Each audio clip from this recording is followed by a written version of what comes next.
El conflicto armado entre Egipto y Etiopía ha bloqueado el tráfico marítimo por el Canal de Suez, una ruta clave para el comercio mundial y especialmente para España, que exporta e importa productos por valor de más de 20.000 millones de euros al año por esta vía. Una crisis que amenaza, además, con disparar de nuevo la inflación y está provocando que una de las mayores disrupciones en el comercio mundial desde la pandemia. Un gran número de compañías navieras han tenido ya que redirigir sus rutas por Sudáfrica para evitar pasar por el estratégico Golfo de Adén, un cambio alternativo que sobre todo encarece y alarga de forma notable los trayectos entre Asia y Europa.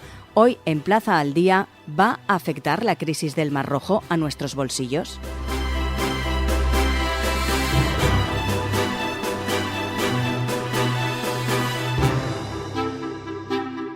Para entender esta crisis saludamos ya a Ramón García, es el director general del Centro Español de Logística, que es la asociación de referencia nacional e internacional para la gestión de la cadena de suministro en España. Señor García, muy buenas. Hola, muy buenas. ¿De qué manera está afectando esta crisis del Mar Rojo a las empresas españolas? Pues mira, la crisis del Mar Rojo está afectando a las empresas españolas porque está generando sobrecostes en el comercio internacional. La interrupción del tráfico marítimo en el Canal de Suez ha obligado a las empresas a buscar rutas alternativas más largas y costosas. Y esto ha incrementado los gastos de transporte y ha afectado a las cadenas de suministro de las empresas que, bueno, pues están generando mucha incertidumbre y problemas en las líneas de producción, lo cual pues genera retrasos y genera también sobrecostes al nivel de fabricación de cara a los compromisos que tuvieran con sus respectivos clientes. Porque si ponemos un ejemplo por que se entienda mejor, el coste de un contenedor, por ejemplo, pues de 40 pies, ¿no? Para transportar mercancía desde China y el este de Asia al norte de Europa, por ejemplo, ¿cuánto podría costar y cuánto está costando? Pues mira, antes de esta crisis estábamos hablando de que el coste de un contenedor rondaba los 1.500 euros y ahora mismo se está llegando a pagar unos 6.000. Aproximadamente. O sea, me iba a decir más del doble, claro que sí, mucho sí, más del doble. Más del triple, y del triple, sí. Exactamente. ¿Cuáles son las consecuencias económicas de esta crisis? Ya lo hemos visto reflejado en esos costes de los contenedores, pero ¿se tienen ya cifras? ¿Ha pasado mes y medio desde que empezó todo? Pues todavía no, porque al final no hay unas cifras concretas, porque al final esto es como, son diferentes eslabones de la cadena, un poco para entenderlo, esto es como una correa transmisora, ¿no? Tenemos el problema en el principio de la cadena, y hasta que llega al consumidor final, todas las consecuencias económicas, pues pasa tiempo, porque aquí, digamos, vamos a hacer para que nos entiendan, digamos que un componente, una materia prima viene de Asia, que eso se tiene que incorporar en una producción y esa producción llega a un punto de consumo. Digamos que ahora estamos todavía en la primera etapa, en la etapa inicial en la que estamos teniendo el problema para que esas materias primas, estos componentes, lleguen a Europa, en este caso a España, y todavía todo lo que viene después todavía está sin valorar porque digamos que tardará tiempo hasta que lo veamos reflejado en todas las etapas o todos los afectados que tienen que ver con lo que está impactando estos retrasos, estos sobrecostes. ¿Se teme de alguna manera que podamos tener escasez de productos aquí en España o todavía es pronto para valorar eso? Todavía es pronto para valorarlo. Digamos que, a ver, al final todas las cadenas de suministro detrás hay una planificación y bueno, digamos que ahora está impactando sobre las planificaciones que tenemos ahora. Depende de lo que dure esta crisis y de cómo podamos responder o las maneras de contingencia que tenga cada organización. Yo creo que en principio tardaríamos tiempo hasta que viéramos escasez a nivel general. En determinados productos o terminados seguramente sí. Ya vimos como en crisis anteriores pues ha habido bastante problema en el ámbito del sector de la automoción y bueno, vimos retrasos de prácticamente hasta casi un año, ¿no? Desde que solicitabas un coche hasta que te lo entregaban, cuando lo normal es que rondara los 3 meses. Entonces, bueno, digamos que no se puede hablar en general, pero particularmente sí es posible que lleguemos a tener algún problema, pero como regla general yo creo que no. Eso le iba a decir, ¿hay algún sector que pueda haberse perjudicado más? Es decir, le hacía usted referencia al sector del automóvil, pero, por ejemplo, al sector alimentario o al textil. Pues, a ver, en principio el sector textil depende mucho de las campañas y, bueno, ahí efectivamente puede haber un problema porque se planifica con mucho tiempo como todo el mundo sabe, al final el mundo textil hay como 2 grandes campañas al año, lo que es primavera-verano y otoño-invierno, y digamos que todo lo que tiene que suceder para la siguiente campaña está, digamos que todos los suministros se suelen hacer durante la campaña anterior, toda la parte de planificación de la demanda, fabricación y llegada hasta los puntos de distribución, para que cuando arranque la campaña y luego sus correspondientes reposiciones, esto todo en su sitio, pues tenemos que haber trabajado con bastante antelación. Ahora mismo pues podríamos estar poniendo en peligro toda la campaña de primavera-verano de 2024. En ese sentido, en el sector de la automoción pues volveríamos a tener el mismo problema. Digamos que en el sector de la alimentación lo veo más extraño, porque bueno, digamos que las cadenas de suministro son más cortas, excepto para determinados cereales o determinadas alimentos en particular, pero para todos aquellos sectores que tengamos mucha dependencia de suministro de Asia, pues sí que es donde vamos a tener un problema, como puede ser en componentes de automoción, el tema del textil, como se comentaba. Decía usted, hacía referencia a que las empresas españolas pues van a tener y ya están buscando otras rutas marítimas más largas y costosas. ¿Cuáles son y de qué manera pueden perjudicarles? Porque también a ellos les aumentan los costes al tener que variar la ruta habitual, ¿no? Pues ahora mismo la ruta alternativa natural es bordeando África, en vez de pasar por el canal de Suez, es por Sudáfrica.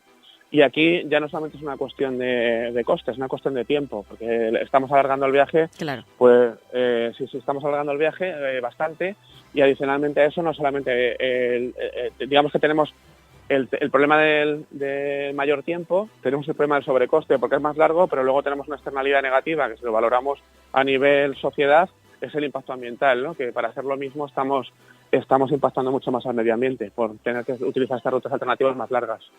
Por último, ¿cree que esto también puede llegar a afectar a los bolsillos de los españoles? Por supuesto. Al final esto es un sobrecoste que de una manera o de otra se va a repercutir. Al final las empresas manejan unos márgenes y en algunos sectores, más que en otros, estos márgenes son muy estrechos y no se puede asumir este sobrecoste, con lo cual vamos a ver que determinados productos van a verse inflacionados. De hecho, también hemos leído recientemente que esta crisis amenaza con disparar de nuevo la inflación, que parecía que nos estaba dando un respiro. No favorece nada, lógicamente, esta crisis a la economía mundial o global en general. Efectivamente, porque al final estos sobrecostes al final se tienen que repercutir. Es que no, como comentaba, al final pues todos los intermediarios que participan en esta cadena de suministro están acostumbrados a trabajar con unos costes y unos márgenes. Y si uno de los factores más importantes en ese generador de coste, que es el transporte, se aumenta, pues de alguna forma pues se tiene que trasladar al precio final. Y esto es un poco lo que contaba al principio, que por eso no están medidas todavía o no hemos tenido tiempo aún de medir las consecuencias de esta crisis, porque esto tarda tiempo hasta que toda la cadena transmisora llega hasta el último punto. Pues, al final las cadenas de suministro pues arrancan en las materias primas o los componentes, ahí el producto total, luego se mueve a los puntos de distribución, luego llega al consumidor final. Digamos que esta crisis pues afecta a todo y hasta que lleguemos al punto de consumo final, pues en determinados productos todavía falta algo de tiempo y es cuando verdaderamente veremos los impactos o los efectos que nos está llevando esta situación. Imagino que también uno de los puntos que más preocupa es el tiempo, es decir, cuánto va a durar, ¿no? Que se alargue esta situación y este conflicto, ¿no? Sí, aquí yo creo que preocupan dos cosas, ¿no?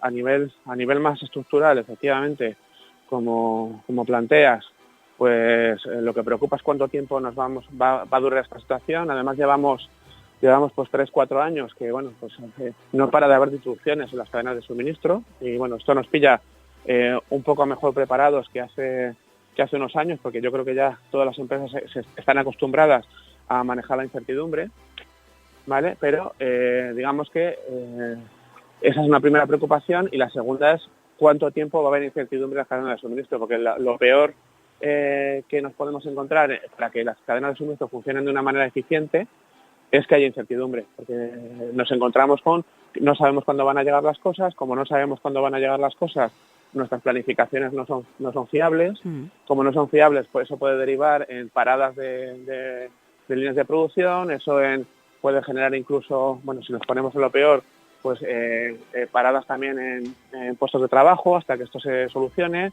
y luego retrasos, pues, potencial pérdidas de clientes, subidas de precio, o sea que al final esta incertidumbre pues no es buena para la gestión de las cadenas de suministro y por supuesto pues cuanto más tiempo dure pues peor para todos. Y luego en una segunda derivada también lo que nos genera es una falta de visibilidad que es lo que preocupa a corto plazo, porque al final los planificadores, los gestores de estas cadenas de suministro necesitan tener todo esto controlado para que todo funcione como un reloj suizo. Y estas constantes disrupciones que estamos teniendo en los últimos años, pues hace que, bueno, pues que no tengamos visibilidad de los eventos o actos que están pasando aguas arriba con la suficiente clarividencia que nos ayuden a gestionar con la suficiente premura, o sin la necesidad de hacer acopios de inventarios, que eso, bueno, pues al final es un sobrecoste también. Al final, si yo tengo que protegerme ante esta incertidumbre, eso genera que yo tenga que tener pues mis almacenes más llenos por lo que pudiera pasar. Es más espacio almacenado, es más mercancía que no siempre responde a nivel de servicio, es una mayor inversión financiera, porque claro, el tener más mercancía almacenada cuando el ciclo pues, es para más tiempo, pues hace que el circulante pues se vea afectado, o sea que tiene un efecto financiero importante para las empresas, que en algún caso pues pueden exceder sus límites de crédito. O sea, digamos que esto afecta sobremanera a la gestión de todas las canales de suministro, esos periodos de incertidumbre con eventos como este que acaba de suceder, pero como digo, ya veamos varios seguidos, con lo cual, bueno, pues esto es una preocupación bastante grande también, por los efectos propiamente económicos también o financieros que pueda tener dentro de las empresas que están dentro de la gestión de la cadena de suministro y que se ven involucrados en ello. Y señor García, ¿qué podemos hacer o qué se puede hacer? ¿Cómo se puede solucionar este problema? Pues mira, hay dos líneas de trabajo. Por un lado, a nivel coyuntural, o sea, lo que nos encontramos a muy corto plazo, que es que tenemos que solventar la situación, aquí es extremadamente importante, ante estas situaciones de incertidumbre, pues las empresas tienen que saber la relevancia que tiene la función de los profesionales que hay dentro de las áreas de planificación, y puede ser vital pues su labor desde la perspectiva de que, bueno, pues una buena o mala planificación puede llevar a que podamos gestionar estas situaciones con un uso menor de recursos. Por eso, aquí se tiene que trabajar en dos líneas. Una muy importante es el uso de las tecnologías. Hoy en día la inteligencia artificial está ayudando mucho en este campo, específicamente en planificaciones bajo incertidumbre. Pero la segunda derivada, no nos olvidemos que al final las empresas las gestionan personas que tienen que tener criterio. Es extremadamente importante que tengamos los perfiles adecuados dentro de la empresa y que además tengamos formación adecuada para todo esto. Muchas veces, y más en las empresas, aunque esto cada vez sucede menos, pero más la mentalidad más latina, pasa porque la planificación parece que, bueno, no se toma con todo lo en serio que debería. Yo creo que eso ya ha pasado a la historia y los puestos de planificación son extremadamente relevantes, y tener al personal formado en diferentes técnicas, tanto para la planificación de las cadenas de suministro, tanto en periodos con menos incertidumbre como periodos de incertidumbre, es muy importante. Y ahí, bueno, pues la labor nuestra como asociación de logística es una de las entidades referentes en formar a profesionales en este tipo de cosas, ¿no? Y a través de los diferentes cursos que realizamos y, sobre todo, a través de las diferentes certificaciones internacionales que manejamos. Por otro lado, yo creo que ya tantas disrupciones que nos hemos encontrado en los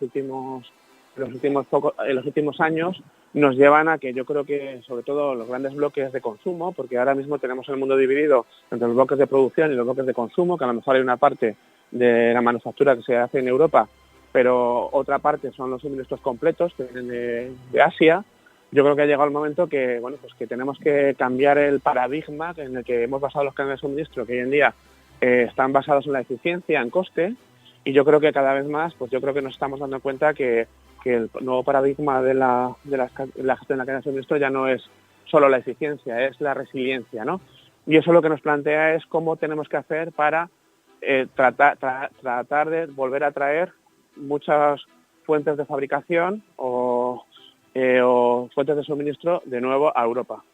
Y esa es la gran, digamos que es los grandes deberes que nos tenemos que poner para los próximos años, para tratar de, si nos vuelven a pasar este tipo de disrupciones, poder responder de una manera más ágil y eficiente y que nos afecte menos.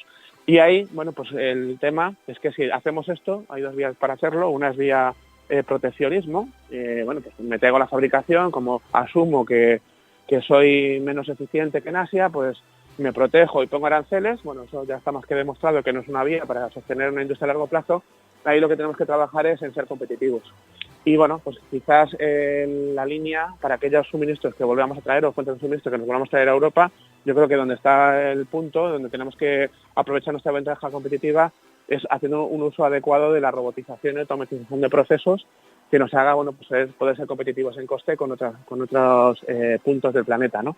Yo creo que esas son las dos líneas en las que tenemos que trabajar y que cada vez más pues es evidente que tenemos que ponernos manos a la obra, porque es que desde el año 2020 no paramos de pasarnos cosas por tener esa dependencia de lugares lejanos para poder mantener nuestras cadenas de suministro funcionando.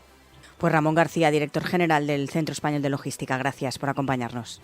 Gracias a vosotros.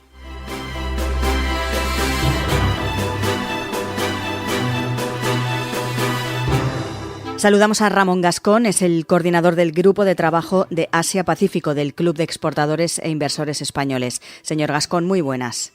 Hola, ¿qué tal? Encantado. En primer lugar, las empresas exportadoras o importadoras ya están registrando retrasos en las entregas. ¿En qué punto nos encontramos? Bueno, efectivamente sí que están registrando retrasos, tanto en la llegada de mercancías como en la recepción de mercancías de las que exportamos a Asia. El conflicto aproximadamente pues va a ser ya mes y medio largo que comenzó, y desde que en diciembre las principales navieras decidieron no usar la ruta del Canal de Suez, que pasa por el estrecho de Bab el-Mandeb, que es justo donde están las milicias hutíes pues bombardeando, haciendo estos actos contra los buques que por allí pasan, pues efectivamente se están registrando retrasos que aproximadamente van entre los 15-20 días, dependiendo del puerto de llegada a Europa. Yo hablo de Europa, tanto que puertos españoles como el puerto de Rotterdam, que es el gran puerto. Ese retraso, como usted nos dice, ya mes y medio, se va acumulando. ¿Esto puede provocar que haya una menor rotación de buques disponibles y eso repercutir en el coste?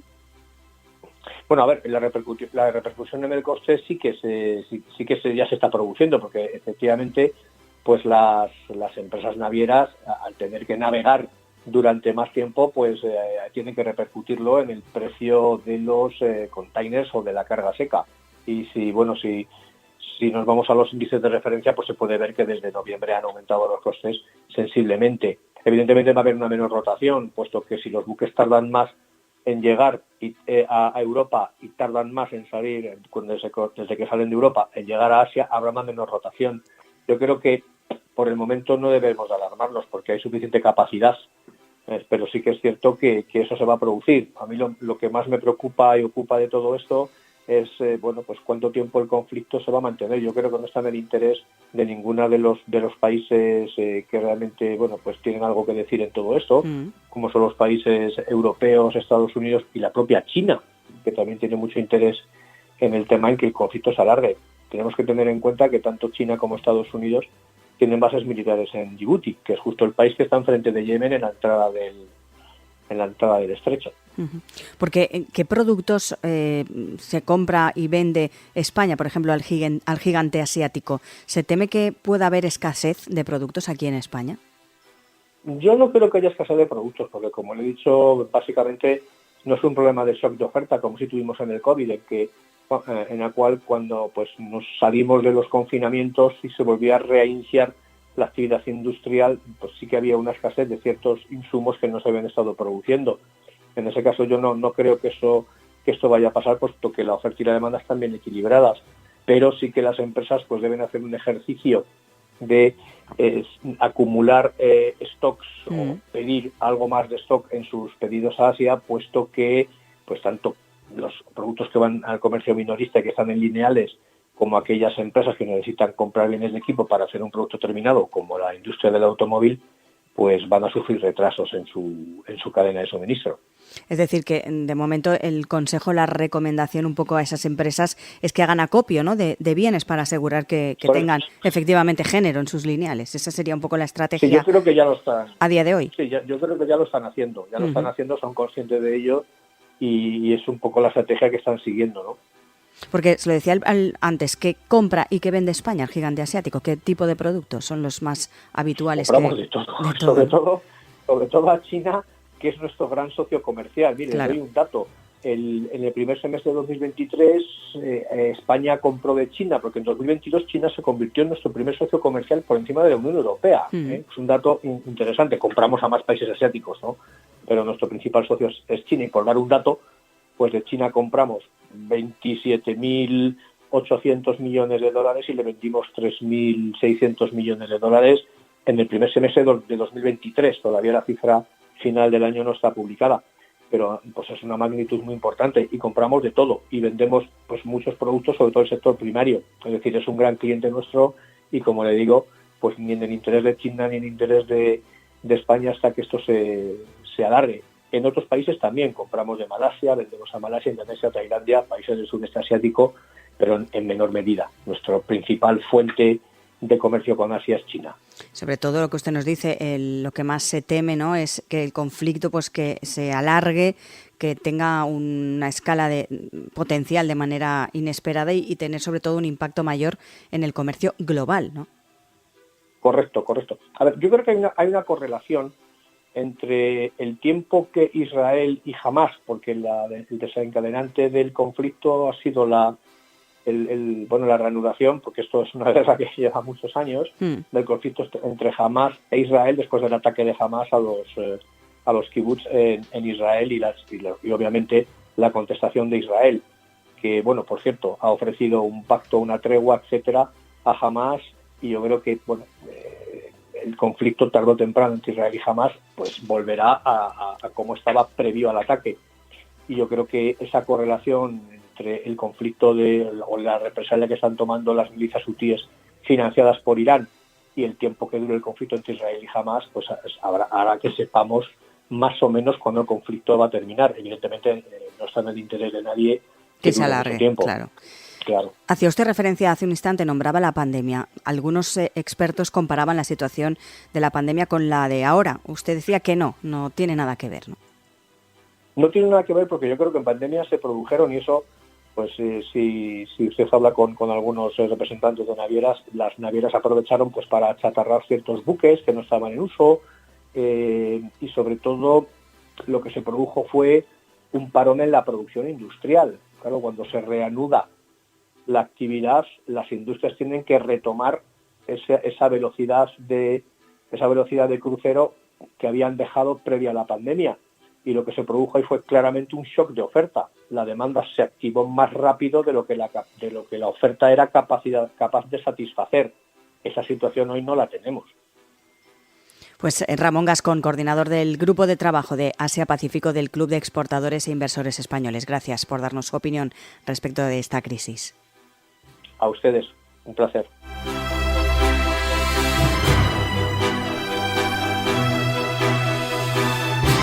Saludamos también a Jordi Espín, es el secretario general de Transprime, es la Asociación Española de Empresas de Fabricantes y Cargadoras, y también es el director de Relaciones Estratégicas de la Asociación Europea de Empresas Cargadoras. Señor Espín, muy buenas. Hola, muy buenas. Empecemos también por hablar qué consecuencias está teniendo ya esta crisis del Mar Rojo para las empresas españolas. La primera consecuencia, la más importante, es la incertidumbre. Es decir, las empresas importadoras y exportadoras no saben cuánto va a costar importar un contenedor desde Asia a Europa. Tampoco saben cuánto va a tardar. Y la incerteza es algo que cuesta dinero, y la logística, que siempre un poco es la ciencia de intentar predecir la estabilidad e intentar estabilizar todos los flujos de transporte, en este sentido es impotente. Y por lo tanto, la incerteza para la logística es letal para las fábricas, para el funcionamiento, para las ventas. Por lo tanto, la primera consecuencia y la más importante es la incerteza que esta crisis está aportando al transporte de mercancías. Claro, porque todo esto tira atrás toda la planificación que todas las empresas tienen hecha, porque, por ejemplo, mandar un contenedor no es sencillo, no es de un día para otro, ¿no? No, normalmente el tiempo de tránsito entre Asia y Europa se situaba hasta ahora en unos 38 días, y ahora el hecho de tener que añadir 12 días más de tiempo de tránsito, pues nos vamos a los 50 días. El tema está en que los 50 días no son exactos, son 50 días estimables, porque hay algunos barcos que todavía están cruzando el canal de Suez, cada vez menos, pero algunos cruzan, la mayoría no. Pero cuando llegan a Europa o al Mediterráneo, puede ser que descarguen sus mercancías en Algeciras, Tánger, Valencia, Barcelona, y no entren más dentro de los puertos ciudad del Mediterráneo. Eso quiere decir que los contenedores pues se transportarán en barcos más pequeños, con una fracción del transporte y, por lo tanto, que el tiempo de tránsito podría verse afectado y que se fuera todavía más largo que 50 días. Podemos afirmar que el comercio entre Asia y España alcanza un valor anual de 135.000 millones de euros. La mayor parte de los intercambios son importaciones, pero el bloqueo también va a afectar a las exportaciones del sector primario español, entre otros. Sí, especialmente porque este año 2023 ha sido un año atípico en cuanto a la demanda, que ha estado muy congelada. Y entonces la reposición de los contenedores vacíos o enteros y la circulación de los contenedores y el equilibrio de flujos entre países y continentes ya iba un poco mermado en cuanto a la reacción de la compra y la venta. Con esta crisis del Canal de Suez, del Mar Rojo, hace que los flujos naturales de reposicionamiento de contenedores vacíos pues realmente se hayan complicado y, por lo tanto, ocurre lo que ocurrió de alguna manera durante el COVID, en que la demanda está en un sitio, los contenedores están en otro, y mientras tanto los contenedores están viajando y están ocupando más tiempo ocupados. Por lo tanto, cuando se espera que pueda estar disponible para poder cargar, pues evidentemente en aquel momento el contenedor no está. Y esto crea problemas, lo que decía antes, de incertidumbre y también de costes, tanto de almacenaje como de costes de transporte y de previsión de llegada a destino, ¿no? Son muchos, señor Espín, los sectores que se mantienen en alerta, entre ellos, por ejemplo, el textil, también el sector de la automoción. Leíamos también estos días que Volvo y Tesla se han visto obligadas a suspender algunos segmentos de su producción en Europa por falta de componentes. También Michelin ha desactivado parte de la fabricación en sus 4 centros españoles y otras marcas como SEAT o Ford, pues de momento dicen que sus cadenas trabajan por ahora con normalidad. ¿Es este el sector de la automoción el que más incertidumbre puede llegar a tener? Sí, porque realmente el transporte marítimo se ha mostrado como ineficaz a la hora de poder suministrar productos y componentes de manera just in time. Es decir, que llegue un contenedor y el contenedor se está esperando para entrar en línea de producción, pues esto ya no funciona, ya no es así. Los accidentes en el transporte marítimo cada vez son más frecuentes, y cuando digo accidentes me refiero a conflictos bélicos, desviaciones, problemas con el Canal de Panamá, otros problemas que pueden haber con el Canal de Suez. Por lo tanto, los accidentes logísticos cada vez son más frecuentes y, por lo tanto, hacen que la planificación de que llegue un contenedor en un barco y que pueda entrar directo al cabo de 2 días en la línea de producción, que esto no pueda ser así. Por lo tanto, se tiene que prever el stock del producto para que cuando la línea lo requiera pueda entrar. Y esto quiere decir más dinero, más incerteza y, evidentemente, que las líneas de producción tienen que reprogramarse de otra manera diferente y no contar con el transporte como un aliado, sino como un problema. ¿Y cree que todo esto finalmente va a afectar al consumidor, a nuestro bolsillo? Realmente el precio del transporte se ha triplicado por 3, evidentemente, desde hace 8 semanas. Estamos hablando de unos fletes, de un coste de transporte de unos 1.500 euros a principios de diciembre y ahora estamos en 6.000. Más allá de ello, el coste del seguro se ha incrementado. Las navieras han aplicado un recargo por el exceso de tiempo de tránsito y más combustible que van a invertir en este tráfico. Por lo tanto, está alrededor de unos 2.000 euros por contenedor el recargo, más allá del coste del transporte marítimo. Y además, los contenedores vacíos tienen un recargo de entre 100 y 200 dólares por reposicionarlo. Por lo tanto, este coste, evidentemente, va a ser trasladado al consumidor. No va a llegar de manera inmediata porque ha llegado después de la campaña de Navidad y va a llegar de manera un poco con decalaje, pero lo que sí que dice el Fondo Monetario Internacional es que cada vez que hay una duplicación o un incremento del 100% de transporte marítimo, esto se traduce en un 0,7% de inflación al cabo de unos 7 u 8 meses. Por lo tanto, allí llegaremos. Decíamos que está afectando al sector de la automoción. Por ejemplo, otras empresas como Opel o Peugeot han recurrido al transporte aéreo para compensar esos retrasos puntuales en algunos barcos. ¿Sería una alternativa el transporte aéreo? ¿De qué manera se puede solucionar esto? La alternativa realmente empezó a fraguarse durante el COVID, cuando vimos que las producciones estaban tan lejos de Europa y tan ubicadas en terrenos lejanos, que entonces empezamos con lo que llamamos en inglés un nearshoring, que era transportar o mover la fabricación de proveedores más cerca de los centros de producción. Esto durante 2023 se ha revelado complicado porque más allá de llevarlo cerca, es importante llevar los centros de producción y los componentes a territorios que sean amigos, lo que llamamos friendshoring. Puedo tenerlo muy cerca, pero si hay un conflicto bélico no puedo acceder a él. Por lo tanto, tenemos que buscar territorios y espacios que estén cerca, pero que además se comuniquen bien y donde no haya conflictos de cualquier índole. Por lo tanto, el friendshoring es un tema importante que está empezando a activarse. El transporte aéreo, evidentemente, también. También el tren entre China y Asia también está funcionando a tope. Pero evidentemente lo que es más importante es que los importadores tengan una visión fría del asunto, que no actúen con un efecto látigo pidiendo más de lo que necesitan y que planifiquen bien la cadena de suministro para que no fallen con planes de contingencia los planes de poder funcionar en la línea de producción. Porque ¿qué es lo que más preocupa desde Transprime a corto plazo? Lo que más preocupa es la homologación que han hecho las compañías navieras de este incidente, que es un incidente regional ubicado en el Canal de Suez. Lo han elevado a accidente global. Y entonces estamos muy lejos del problema que ocurrió durante la pandemia, donde había realmente una disrupción importante logística a nivel global. Las navieras han activado sus palancas de concentración de oferta, sus palancas de incremento de costes, y por lo tanto incluso el tráfico hacia Estados Unidos se está viendo tensionado por los costes y por la disponibilidad de contenedores.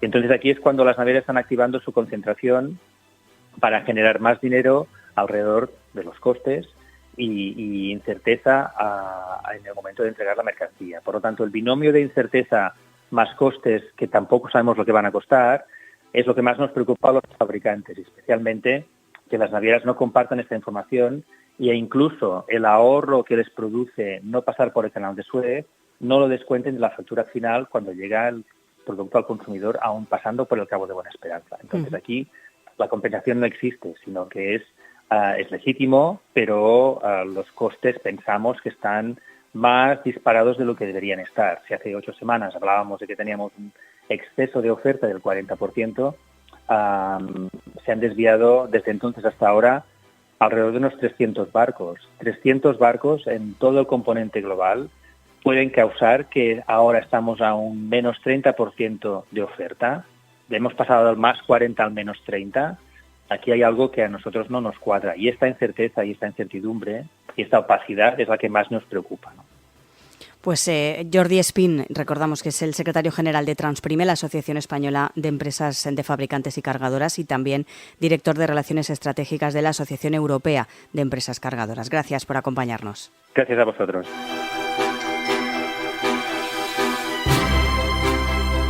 Plaza al Día es el daily de todas las cabeceras del Grupo Plaza. Ya saben que lo pueden escuchar en las principales plataformas de podcast a las que pueden suscribirse y enviarnos sus comentarios. También les animamos a entrar a plazaldía.es. Pueden encontrar allí también todos nuestros contenidos y realizar cualquier suscripción.